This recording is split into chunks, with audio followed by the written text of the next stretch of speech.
Well, hello everyone. I am Peggy West, the webinar organizer. Today I'm pleased to host another webinar in the Stratosphere series by Stratus Construction and Roofing. Today is going to be on slope roofing, and they have committed to doing a monthly series for us on all the different types of roofing or all the information you need to know on roofing all the way through June. So welcome, Stratus team. Okay, let's get started with some housekeeping. First of all, if you have a question, put it in the Q&A box. If you have a comment, enter it in the chat box. Sponsors, you can enter your information about yourself and your company in the chat box also. So if you want a question, put it in the question box, Q&A. All right, all board members, this class does not satisfy the extra hour for the full 4-hour certification law requirement. I'm just mentioning this because I had a lot of questions about this after the last 4-hour board training. Your extra hour must be a legal course, and that will keep you up to date with the Florida laws. To the CAMs, please allow 10 days for your CEU credit to be posted by Stratus. We have quite a few on the registration today, and they need a little time to work that into their schedules. Sponsors, please mute your phones. And I do want to thank all of the attending with us on another educational course. I especially want to thank the board members for your willingness to stay educated for your communities as a volunteer. We also appreciate the CAMs who are on today as well for continuing your education for the communities you manage and your commitment as a manager. Today, I have the pleasure of introducing your sponsors. I have carefully selected these companies because I know them to be professional and experienced in Florida Association industry work, and they all have good reputations. So let's get started. The first sponsor I want to introduce is Jamie Gelfand of First Citizens Bank. Jamie, tell us about yourself and what does the bank do for communities? Hi, good morning, Peggy. Thank you. My name is Jamie Gelfand. I'm the Regional Sales Officer at First Citizens Bank. First Citizens is a 125-year-old top 20 bank. In the Community Association Banking division that I work, we provide payment processing and loans to associations. So if you have an upcoming project, we have the ability to work with you on that, and I'll put my information in the chat. Thank you and have a great class. Thanks, Jamie. Awesome. She's not telling it today, but last month, I believe it was, they touted an $8 million loan for a community. So whatever you need, they're there for you. So next, I want to introduce Dawn Miller of the Paving Lady. Dawn, are you on? Not muted? Okay. You will be getting all sponsor information on a sponsor sheet that I send out following the class for everybody that registered. So Dawn's information will be there, but if you need paving, they do it very well. So next, I want to introduce United Professional Engineering. Is Carmelo on? He's the owner. Carmelo. How about Sonia? Sonia, are you on today? Okay, I thought I saw Sonia on there, but maybe she's going to have to come back. All right, let's go on to the next person. Just texted me and said they had to go into a meeting. Michael Peters is the business development representative for Securitas. Securitas is an outstanding company, also national. So his name information will also be on the sponsor sheet. And if you want to reach out to him, find out more, if you need a security company, his number will be there. Next, I want to introduce Bob Aleka of Faster.io. Bob, tell us about yourself. Oh, good afternoon, all. Bob Aleka here with Faster.io. Faster.io provides streaming TV and internet through our fiber optic system. We've been managing, maintaining, installing fiber optic systems for over 20 years for most of the service providers here in Florida. And it goes back to our data center where we manage everything with firewalls and so forth and so on. What makes us different is that we install the fiber optics, manage the fiber optics right back to the data center, and then right out to the internet through all our firewalls. And we also put battery backup on site so that if your property goes down, you're still getting a feed to the property. In addition, we're doing streaming TV, which allows you to take the streaming TV with you and change your address so you can get the locals wherever you're going. We also provide 20 streams, so that means you can have 20 TVs or 20 devices or streaming at the same time. And our speeds are symmetrical, so whatever you get down, you get up, and we can do it as large as 100 gigs down and 100 gigs up. So if you're within 2 years or so from your current agreement, uh, give me a call and be more than happy to come out. And there's no job too small for us. We're doing stuff as low as 20 units. So have a great class, and I look forward to hearing from you guys. That's awesome. I want to also mention his marketing manager, Michael, who's very instrumental in inviting a lot of you and helping the team there at Faster.io. Next, let's introduce Nicole Johnson. She is the operations manager and a partner at Hafer Company, and also Mark Landez of Hafer Company. Mark, are you on? You normally introduce everyone. Not yet? Okay. All right, well, let's move on to someone I know is on. Let's meet Ashley Leonardo. She's a business developer for Munyon Painting. Ashley, tell us about yourself and what is Munyon doing lately? Yeah, hi. Well, obviously everybody was hit with all the crazy storms that, happened in October. So we're still kind of recouping from that. But for those of you who don't know us, we're Florida's top choice painting contractor. We handle, apartment, condo, HOA, commercial, residential, any of the exterior, interior painting needs that you've got, Munyon can help you with. We've been in business for over 73 years now that it's 2025, which I will still continue to write 2024 on all my documents until it hits me. We've been in business for 74 years, so since 1951, and we cover the whole state of Florida. So West Palm, Orlando, St. Pete, Sarasota, Panama City, the whole state, we've got you covered. And we have a client care center implemented into our website and stuff that allows, whoever we're working with to have active updates on their property, any photos, videos, stuff like that. So if you have any painting or general contracting needs, I'll have my info in the chat. And like Peggy said, you guys will receive all our information afterwards. So I look forward to the presentation. Thanks, guys. Awesome. Thanks, Ashley. That was great. I didn't know you had a portal for everyone to get an update on their own without calling the office, right? Everybody wants to do that. Right. Yeah. You're going to have some new business, I think, over in Pensacola area because it's snowing like crazy. So let's see how that holds up and where they need more painting. So anyway, next I want to introduce Ben Friedman. He's the president of City Quiet. Ben, tell us about yourself and what is City Quiet doing lately? Thanks, Peggy. Appreciate you always hosting these events. My name is Ben Friedman. I'm the president and owner of City Quiet Windows and Doors. At City Quiet Windows and Doors, we provide turnkey white glove installations of impact windows, storefronts, doors, and railings. If anybody has any questions regarding their property, looking for a budget, think of us as a resource. We always like to say that. And we appreciate the opportunity, and I hope everybody enjoys the rest of their week. Great. Thanks, Ben. Next, I want to introduce Daniel Pena of PD Concrete.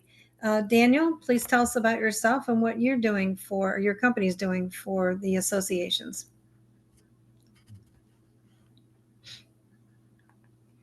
Not on? Okay. All right. Well, we also have Damaris Cabrera on of Clarkson and Varick. This is the elevator company. It was new to me a couple months ago. So we have a lot of elevators in the state of Florida going on.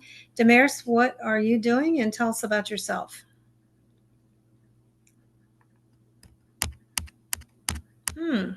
Don't think we have Damaris on either. No? Oh, okay. All right.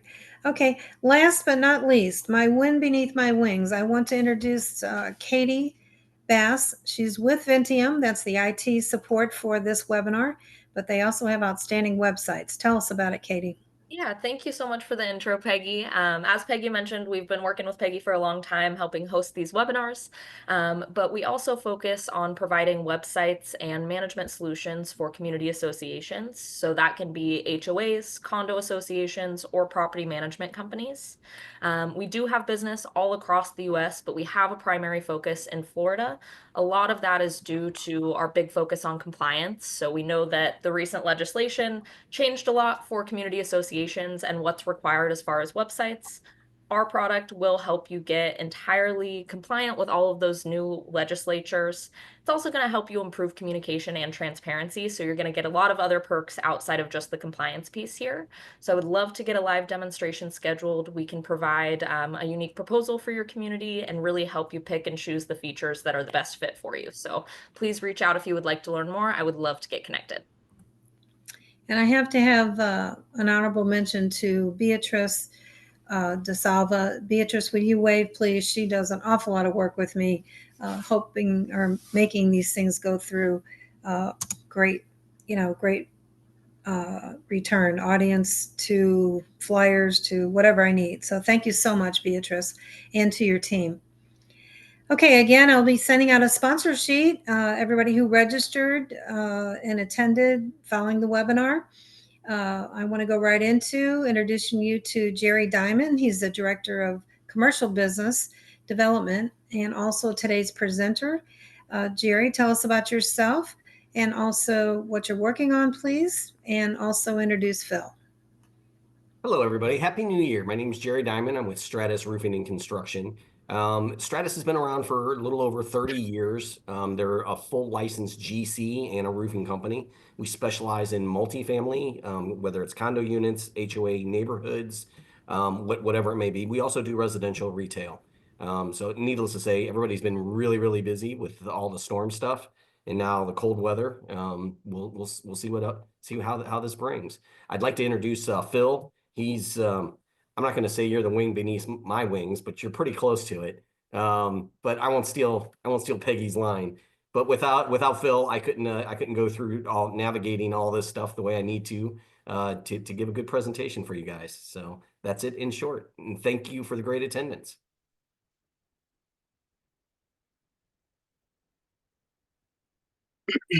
So, It's all good. should be getting it going here. Give me just a second. Everybody good? See my presentation here? Let's get it going. Slideshow. Start show from the beginning. All right. All right, guys, today's our stratosphere selection, and it's going to be on low slope roofing. Low slope roofing is exactly the way it sounds. It can be referred to as commercial roofing. It can be low slope roofing. It can, it's basically or commercial roofing.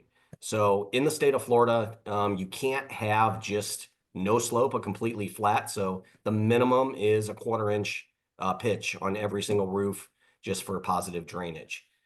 We'll start going into the next slides, and then I want to make sure to let everybody know this is an interactive presentation. So if anybody has any topics, and even if it's not necessarily has to do with low slope, or if you have any roofing questions, Stratus wants to make sure that we're here for you guys to answer any and all your questions. If you're going through something, let's use this as a session where we can help get some stuff resolved for you. With that said, without further ado, let's go ahead and go to our first slide. Give me just a second here, Jerry. I gotta. All right. So just by keeping it in an open forum, if a particular manager has a situation, just brush it by us. Whether you use us or not, we want to be here as an education resource for you guys. Yeah, should be good now. All right. So with low sloping, we're going to go over, here's the content. I'm not going to read everything verbatim, but basically it'll just go from the beginning of a roof project all the way through the end of it with cleanup and termination, walkways, etc. Okay. All right. So first have in mind, there's different things that you can do with a low slope roof versus a residential or a steep slope roof. a roof that has a pitch. So for roofing systems, we need to make sure that if you're looking at the roofing system, we need to go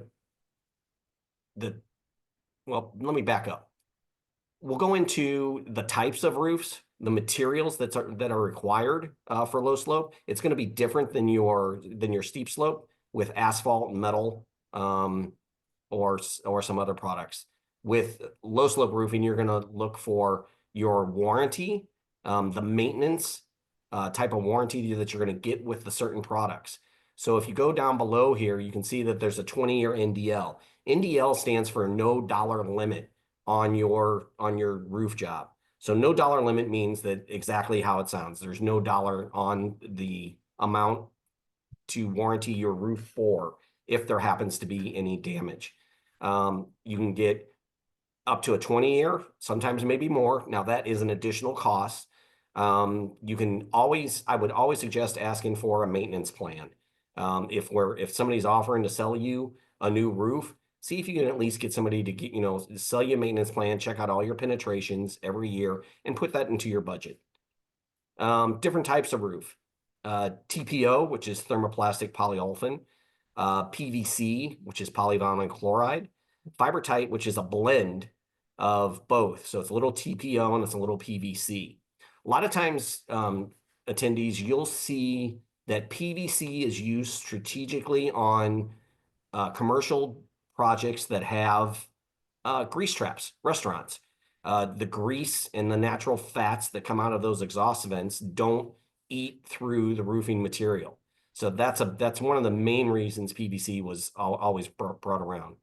Obviously, then you can look at your EPDM, your built-up roof. Built-up is exactly what it sounds like. It's different layers that you build in order to make a roof as solid as possible. So it's also one of the roofs that aren't really that popular any longer because of the insurance, expensive insurance requirement it takes to have hot tar kettled roofs put on some of those built-up roofs.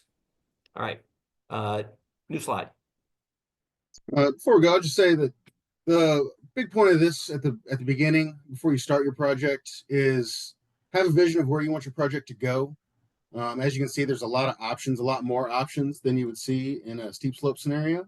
So make sure that you've vetted your options and you've kind of picked a direction to take your project before you just say, hey, I need a new roof. Because then you'll end up with those bids that are all over the place. So next slide.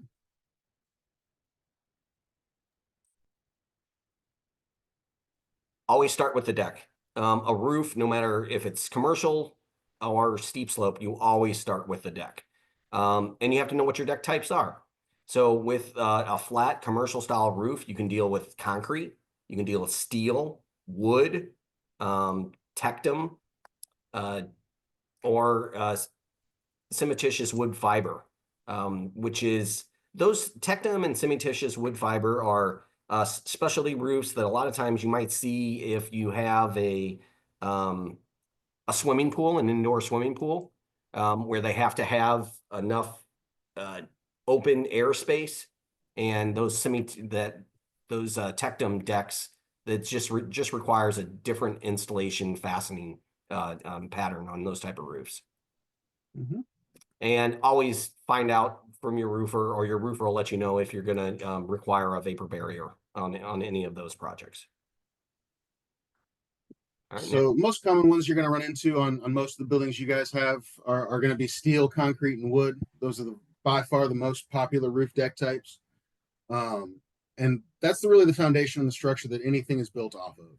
So getting that inspected during your process is going to be an important thing, because that's where the damage is hidden, because it's usually buried within the system. So getting your deck inspected during your roofing project is very important to make sure of. So next slide. Well, and the other thing to add for Phil is the deck will determine what type of roofing system that can be put on. Mm-hmm. So the deck is an extremely important part on low slope, just so you know what type of manufacturer can put what type of warranty on that particular type of deck. Right, Phil? Yeah, and it's what starts the code. So the first thing you have to do to be able to submit something in is get your permit, right? To get started. So to be able to pull a permit, you have to pull code to submit with your permit. The code, the first thing they look for is what deck it is, and then they allow certain assemblies for that deck type. Like you're not typically going to screw into a concrete deck because you're going to structurally compromise this concrete deck if you have screws every 35 feet. So they typically glue to that sort of substrate. Whereas if you screw to a steel or wood substrate, that's much more common and practical for that type of work. And using fasteners versus glue, which we'll get to a little bit later, can dramatically change the cost of your project. So just this is where it begins. As we know what to do, this is how it starts. And what we will build on top of this has to start at step one, which is the deck. Yep. So within step one, to find out what type of deck you guys have, you may be familiar or may not be familiar with the phrase called core sample. So a core is basically, it's a cylinder that has teeth on the bottom of it. You can push it into the deck, and then you push out that core that's in the tube, and it will show you the insulation. It'll show you if the insulation's wet. It'll show you if it's a modified built up. It'll just tell you everything. It's basically the archaeology of that particular roof. But that is how that'll give you the most answers on the deck type, what the deck is made up on, after you do your core sample. Mm-hmm. Slope considerations. The slope can be in the construction of the deck. So that's called an architecturally sloped deck. So some buildings you'll see, might be firehouses or something like that. They already have a pitch on it that's like that, kind of like a lean tube setup. Some of them aren't that dramatic. Some of them are just what's required by law, which is a 1/4 inch slope. So if it's architecturally sloped, that means that you're not going to have to have any additional materials or labor in order to make that a 1/4 inch slope for that. Now, if it's not sloped by the architect or the architecture, it can be sloped by the lightweight insulation, which you can make crickets and valleys to guide that water into the drains. You can do the identical thing with tapered polyiso, or they call ISO, or EPS, which is tapered extruded polyestyrene. Other possible issues, if anything's dead flat, it won't meet code. If you have ponding water in Florida, is it 24 or 48 hours, Phil? 48. 48. And then obviously you'll need, we mentioned about crickets. Crickets are just something that you can design with lightweight concrete insulation or EPS to help guide that water into the draining center. Can I excuse you one for a second, Yeah, Jerry? I forgot to 100%. mention something. At the bottom of your screen, if anybody wants to turn on the closed caption, there's a special button and it just says that exactly. It says captions. That will give you this printed on your screen. Okay. Nice. That's it. Thank you. Oh, thank you. All right. Phil, do you have anything to leave with that? Yeah, I'll go with a little bit more on the slope. So the big point of the slope of your roof. So most houses have a pretty pitched roof. Water hits it and it runs off the side. The flatter it gets, the more of a pool it becomes. The more you don't want it to be a pool up there. That's a lot of weight. That becomes a big problem. So we use a little bit of slope to push that water in different directions. So if you have a flat roof that you've been on, you'll notice that there's typically higher and lower, but it's very minimal. That's all you have to create is a 1/4 inch per foot slope to get water to start to move toward the drains or off the edge or into the scuppers. But you do not want any dead flat parts of your roof. That's typically where your leaks are going to come from. And then the only other thing is when we get into building up roofs with ISO, there's a little mention of coverboard and hardboard. So once you build up to a certain height, You have a 100-foot run, you end up with 12 inches of ISO. That becomes squishy. It becomes a little squishy, and you don't want a squishy roof because again, you'll end up with sagging pieces that will end up flatter because of the weight of water. So you tend to add a hardboard when you get over 8 inches of thickness so that you keep a hard surface for water to flow on, and you don't let it bubble and bow based on the weight of the water really sitting on the roof for that 48 hours, which is kind of the measuring stick for if you have a pond or if that water is flowing off your roof. So yeah, that's pretty much what I had to slope. So, hey, Phil, Sheila had a question, it looks like in the chat. It says, question for slopes. If you have a combined roofing system, TPO and EPDM, do they have different slope requirements? Now, typically the minimum slope requirement for Florida is a 1/4 inch per foot for sloped. If you have a roof that's with a membrane of EPDM and TPO, most likely that's going to be the minimum that you need for that. Now, some will require a little bit of a steeper slope, just depends on the layout of the taper insulation. Sometimes, and not to confuse anybody, but sometimes you have not Phil Thomas, but Not me. Phil insulation, and that's FILL, that you need in order to get a deeper slope. In order for it to, if the drain run is long, you're going to need thicker fill at one end in order to have it give enough gravity and momentum to run where it needs to run. But hopefully that answers your question. So yeah, to add, code says minimum is a 1/4 inch in a new construction build. But if you're getting a re-roof build as well, you might also get a code consideration that just calls for positive drainage. Hanging in there. I'm on the webinar. Peggy, That's you're- okay. you're- Go ahead. I'm muted. No, you're not. There you are. So 1/4 inch, but you can get some slope considerations and some re-roof scenarios can be something called positive drainage, which means just they're not going to measure the slope. It just has to get off the roof. So depending on your scenario, that could be either side of that coin as well, Sheila. And then we got one in the question and answer. What is the life expectancy on a concrete re-roofing job?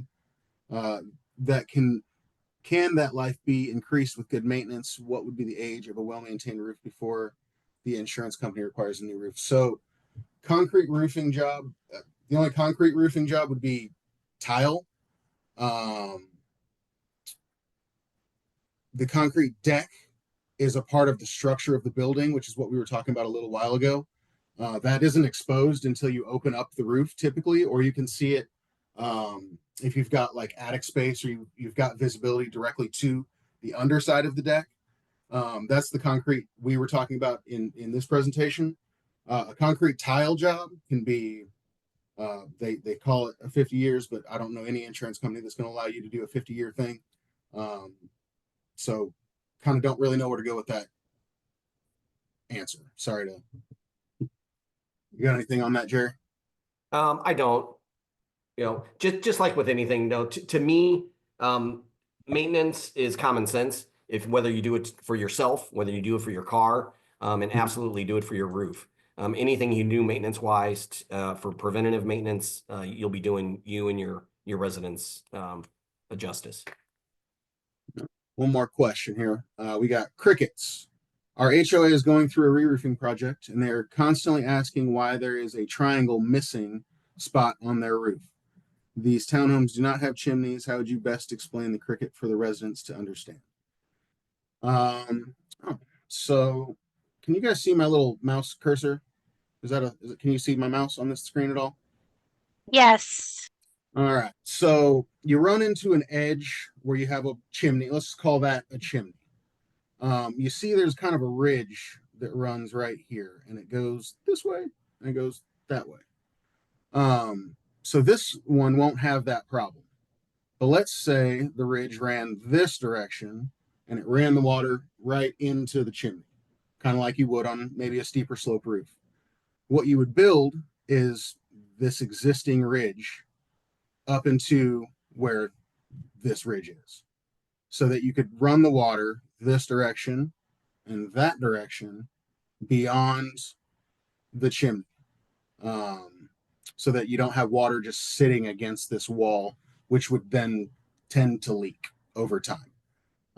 Doesn't mean it's going to leak, but it does. That is technically where a lot of leaks come from, is that little area. So does that kind of, it's not really a simple answer, but it's a practical answer to what a cricket is. Does that help you, Alora? All right. Well, hopefully that does. And if we need to see a photo of that particular roof to give you a better explanation, if we're speaking of the correct thing, let us know. All of our Phil's contact info and my contact info will be attached at the end of this. Feel free to call us anytime. Anybody on this presentation, if you have any questions, whether we're your roofer or not, we're here to help and educate and hold your hand getting through tougher times with a subject you may not be familiar with. All right, next slide. Attachments. Attachments. So with every type of roof on low slope and some tile roofs, stuff like that, you're going to deal with different types of attachments. So attachments can go from mechanically attached, meaning if it's a fastener going into the deck, that will attach that membrane into the deck. It won't be a concrete deck like Phil mentioned earlier. You'll need like Tapcons or something like that, or glue if it's not a porous type deck that you can get into. You can the fasteners, minimum 1 inch. You have what's called a Rhinobond inducted heat welding. That process is basically, it's all run off magnetics. So you'll put a plate underneath a membrane, and then you'll put the magnetic Rhinobond machine on top of it, and it will then seal the membrane to the plate. So this is almost like a heat weld, but not quite a heat weld. It's more like a heat press. But the integrity of a heat weld seam or a Rhinobond seam, the integrity of that seam has way more strength than a glue or mechanically fastened. So if you have the option, I would definitely recommend a Rhinobond job. Adhering, that's exactly the way it sounds. It's fully glued, fully adhered. In roofing is like, you know what? You want to say the least amount of holes in your roof is what you want to have for a roof. A roof is not supposed to have a ton of holes. People like to talk about skylights and additional fasteners and sun tunnels and all that type of stuff. If I had my druthers and I had any properties, I wouldn't want a skylight, a sun tube, or anything on a roof. Penetrations will always lead to leaks, no matter what. So just try to keep as many penetrations out of a roof if possible. And when you're picking out a roof, pick out a roof design system that allows you to put the least amount of holes in your roof as possible. And that's for a ton of different examples. All right. Phil, you got anything? Yeah, I'll just add a little bit. You see next to mechanically attached, like we discussed earlier, you see the steel and the wood. That's the typical there. It's also the more economical method of attaching the roof. Glue and the adhered method, or the fully adhered, where you're sticking it, is a more expensive method. And it also has some hazmat considerations depending on how the ventilation works for your building. So depending on if you have a inlet on the roof, you don't necessarily want to be using adhered, or you'd have to use a different version of the glue that's not as toxic to be pulling into the building. Versus if you have no ventilation up on your roof, it's not as big of a deal because we're out in the open and it is what it is. So that's part of the hazmat considerations and what maybe you would want to consider in speccing your jobs, whether you have an adhered roof or not, depending on the ventilation inputs that are up there as well.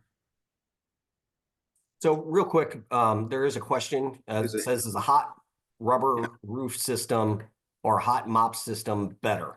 You know what? it's antiquated just because I mentioned this before with the hot kettles and the asphalt. It is a really, really good roof, but there's probably only a handful of roofing companies nationally that do hot kettles any longer just because the insurance for those is so incredibly expensive. Now, you can get an equal roof, almost equal, as a hot mop roof. You can use, they have what's called SA or self-adhered. And on a self-adhered modified roof, you can still get what they call as a bleed out on your seams, where you can put that roof down, you can heat the seams with a hot air gun, and then you can use your roller, and then you can get a bleed out. And if you get what's called a bleed out on the roof, that ensures you that that seam is tight. And that's the next best roof system to a hot mop, in my suggestion. All right, that takes care of that question. Yeah, and I'd say, just to answer the rubber side of that, Florida doesn't. Again, I've been doing this about a decade here. The rubber roofs I've seen, which have only been a handful in my time, have not fared well because of the UV. They're always chalking, and they get real crispy. Is kind of the easiest way I can describe it. They lose their elasticity, and then they are prone to getting cut. So we don't use a lot of rubber, or EPDM is the more technical term for it here in Florida.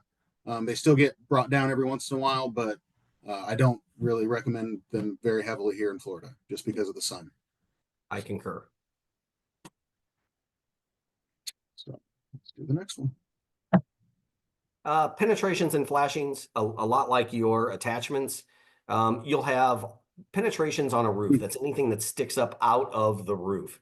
So you could have an electrical outlet, pipes, stands, hoods, curbs, scuppers, drains, anything that sticks out of the roof itself.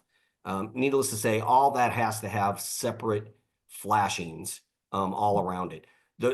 In any roof is going to be judged by the details of the penetrations, any of the stuff that's on the roof, because you literally have to go around and waterproof everything that's on that roof, any penetration that's there. That's also something that you guys will keep an eye on for your maintenance issues. Those are the first things that go, is caulk around a penetration, a lead boot or a fart fan or whatever. That's 9 out of 10. That's the problem child of any roof. Well, we have flashings, lead boots on a mod bit versus a PVC pipe boot. Different ways that you can go about, and I guess this is describing sealing or taking care of penetrations. Use modified cement for a built-up roof versus a sealant, which is like a caulk on a fiber tight, which is a PVC type roof.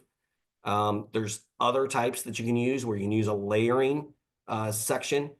Keep in mind, with water, we're all fighting the battle against water, and water will find its way to the path of least resistance.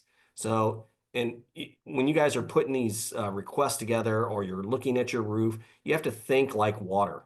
And I know that probably sounds weird. Think like water, or, a lot of times people say, if you think you might have a rodent problem, you have to think like a rodent. So don't be surprised that, what they say, a rodent, wherever a rodent's head can fit, and he can fit his head into that section, so can his body. Water's the same way, but more magnificent.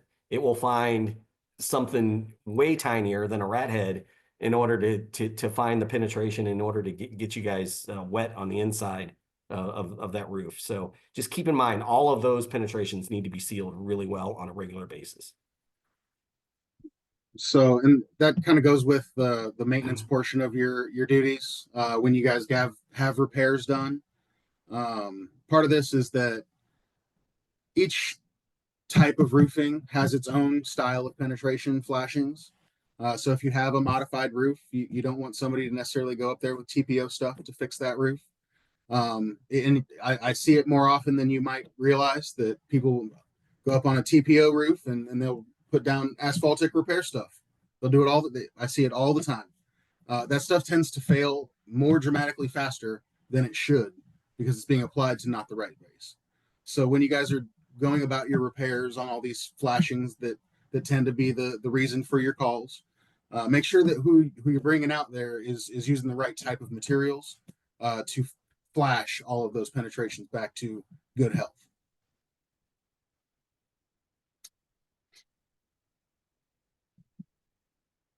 So it's titled "The Obvious Path is the Best Path."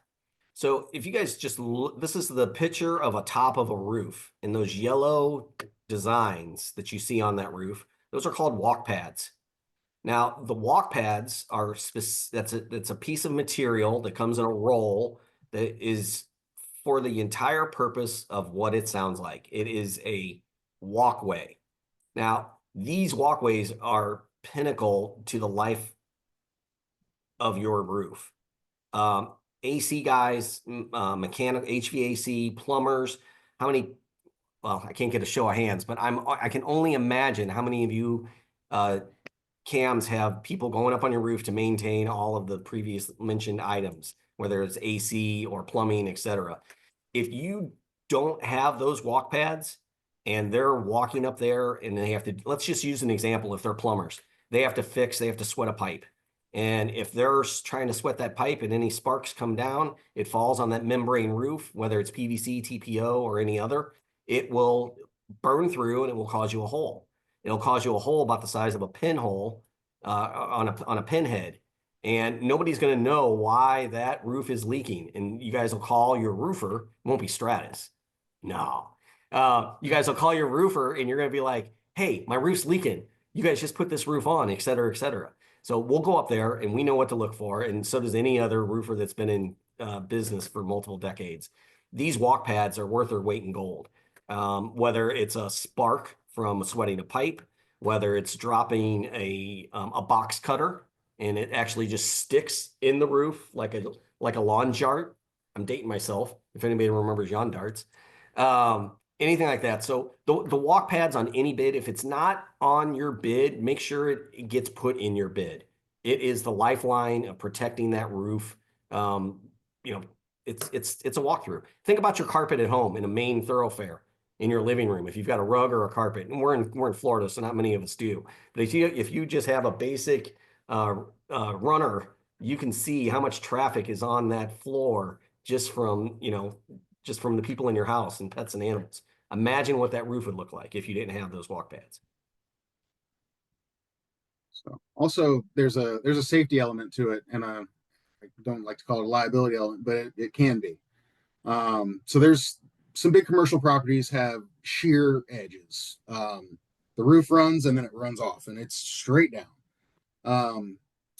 Without any sort of railing or safety line or path for the service people to be up there on, there's not really a way to let them know that they're getting near the edge of the roof. Sometimes it's really bright, sometimes they're not looking around, they're walking backwards for some reason. I've put safety strips 10 foot, 15 foot off perimeters of the edges of buildings, just a 6-inch strip, yellow strip, red strip, something bright to let people know that they're getting close to the edge of the roof, just as a safety element to make sure that they know that something's coming up, especially if there's not going to be railings up there or anything. It's helpful. People are up there. It's hot. It's hotter on the roof than you think. So they're up there for hours trying to get something done. They get a little wobbly. So anything you can do to help them be safe is obviously appreciated by anybody up there. We do have one question in the chat. I see. Do we think it's okay to have a satellite on the roof? What dangers can they cause? Yeah, satellite should be fine. Yeah, I'd say it's fine. It depends on how you mount it.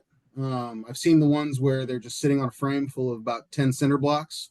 That tends to weight that section of the roof, which would then cause one of those bird baths and or puddles. That's the only type I see that typically is an issue. If they're mounted onto like a stand that's flashed like normal, that would be how I'd recommend to have them flashed or mounted. But yeah, the only time I think is a problem would be this type that's on the blocks. You're just adding weight to the roof to hold it down as ballast. So, all right.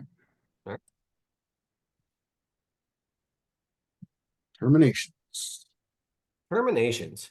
So when you say termination is basically a definition on how to do the finishing attachments on a roof. And there's a variety of different ones. So in termination, we'll start from the left and work our way over to the right. You have term bar.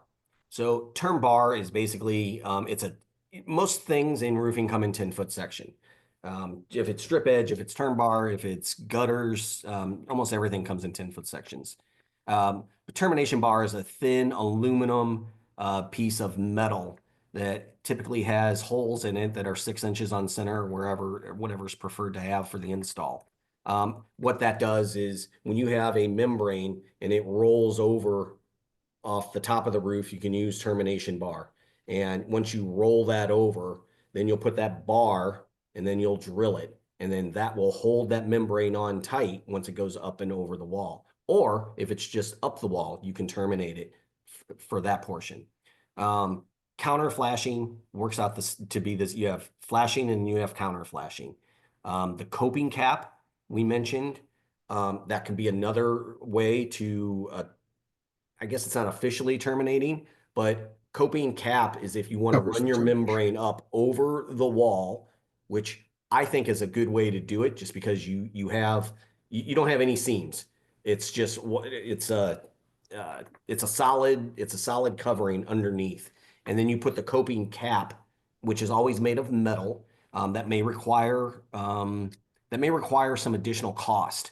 A lot of people, when you're looking at your roof and you get these quotes, and you're going to be like, oh my God, I didn't expect this to be that expensive. Sometimes the special bend of materials, like your coping cap, that's all special custom hand bent product, and that can run you higher.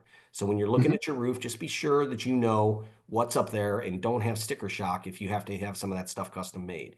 But I like that system. I think I saw Phil nod his head. He likes Oh it. yeah, So coping caps are nice. It's gets a finished look. It's a very finished look. It also Bow tie of roofing. There becomes a bit of an issue that I see out on roofs where we terminate the roof about 8 inches up the wall, and then we just continue with block up into a top, which is still block. And then that block over time doesn't get painted because it's a part of the roof. And we just think when they do the roof, they're doing that too, but they don't, because they stop at the roof, which is where they terminate the roof, which is usually going to be the counter flashing and term bar. So then the stucco starts to crack, or the block starts to crack, and water gets in. Now we have issues. So running that all the way up the wall and then putting the coping cap on the top eliminates a lot of those issues. It protects the building completely, versus allowing just open concrete, which we're hoping to paint when we paint, to be there. So I really do like that system a lot. And then the roof always has to get sealed on both ends, where the water goes out and then where the water can come in at the top. So drains, scuppers, those are the way the water gets to leave your roof typically, or over the edge in a drip edge scenario. So do the gutters back up?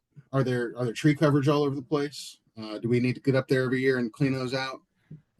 Just so that the water has a place to go and not back up underneath things, find its way in because it's sitting along the side where we've already terminated it.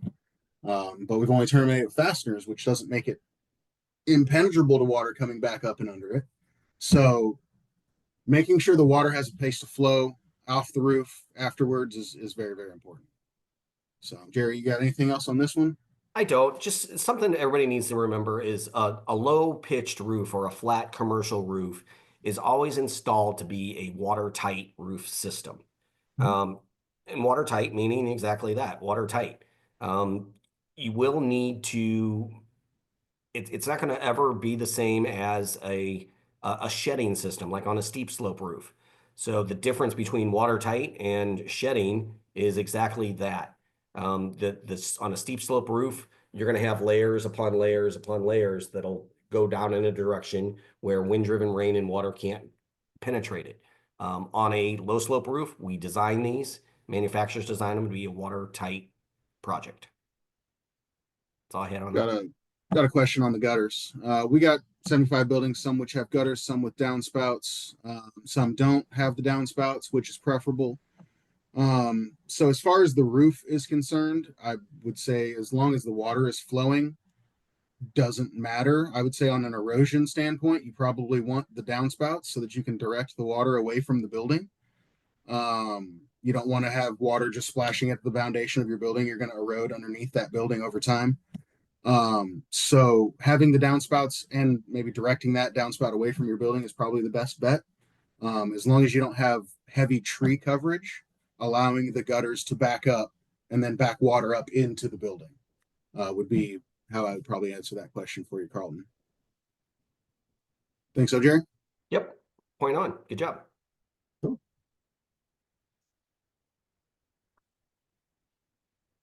All right. So final tips and takeaways. Know what you want before you start.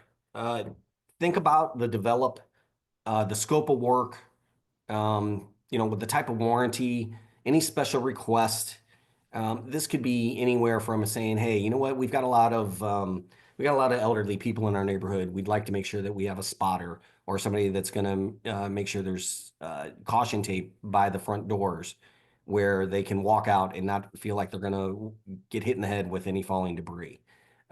Anything that you need to let your contractor know that's going to help you run a smooth operation. Those are the things that you need to try to bring out up front in the beginning to let us know so that you can get that done correctly. Positive drainage. Without drainage, you're going to have an issue on the roof. The ponding water, as Phil alluded to, water just standing on a roof is extremely heavy, and that is a huge it's just a huge no-no. Puncture resistance.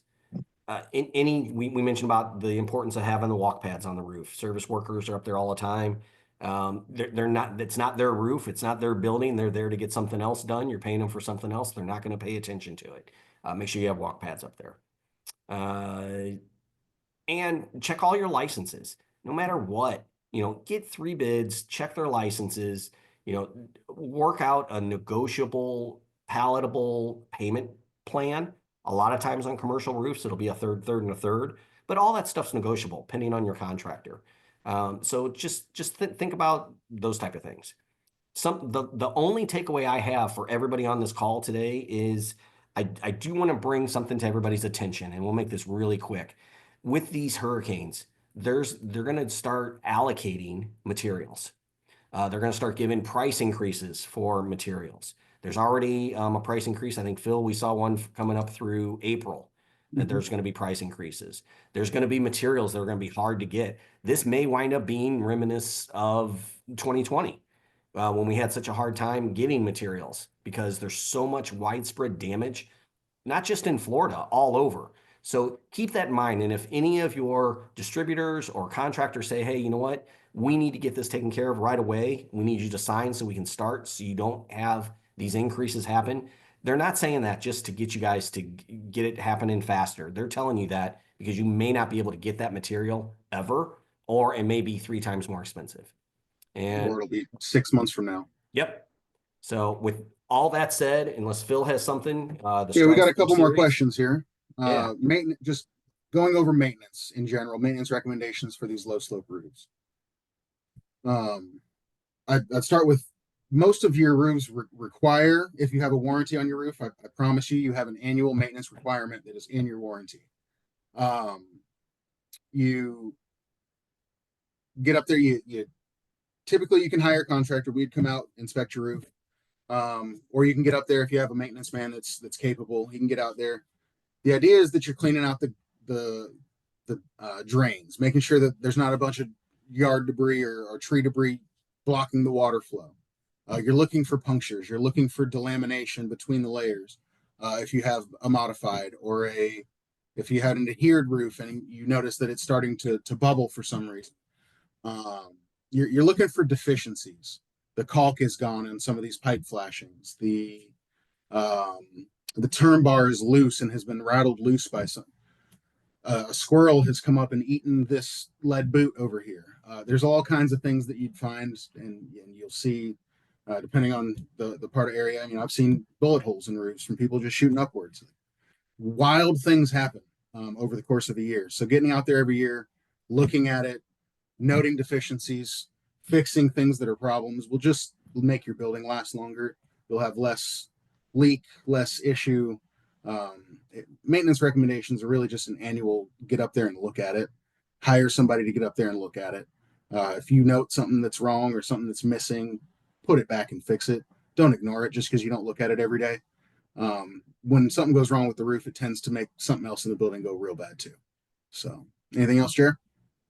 I think so. Maintenance Looking wise, at that second question from Julio, the life expectancy on a concrete re-roofing job, can that life be increased with good maintenance?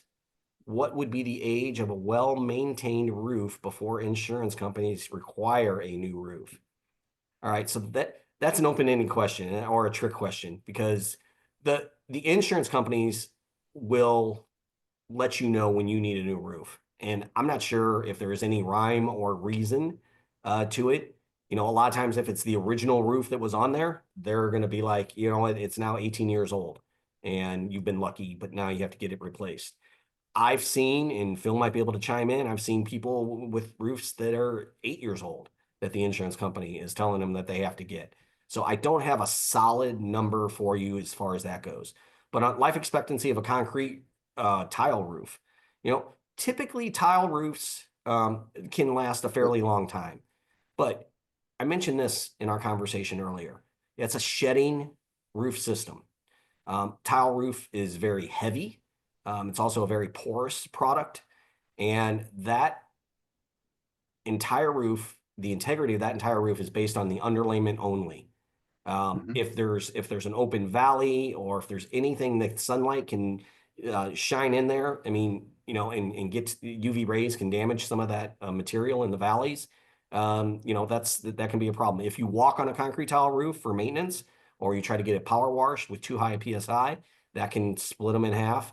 I'm not a big fan of a tile roof job. I know I'm not giving you an exact number just because it's so hard to say. It also depends, which Phil mentioned earlier, the demographics of that roof. Are you under a lot of shade trees? Are you by an airport? Are you with somewhere where there's a lot of air pollution, noise pollution, things like that? So those are all things to consider. Phil, you got anything? Peggy? I just to kind of a little bit of reiteration, but for concrete tile, the tile is a look. The actual waterproofing is all the underlayment. It's all the stuff that's underneath what you see. So I don't know if that answers Julio's question. Because increased with good maintenance, the only maintenance you're really going to be doing on tile roofs is replacing broken tiles, which again doesn't really add to the waterproofing benefits of the roof. So I don't believe so. Yeah.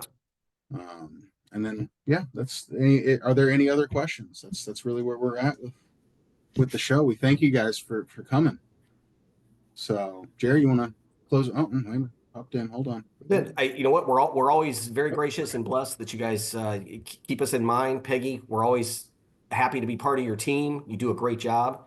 Thank everybody who's on. And if you have any questions, always reach out to us. Like I said, we don't have to be awarded the roof. If you just need help or somebody to help educate you, that's what we're here for, and that's what we want to be known for.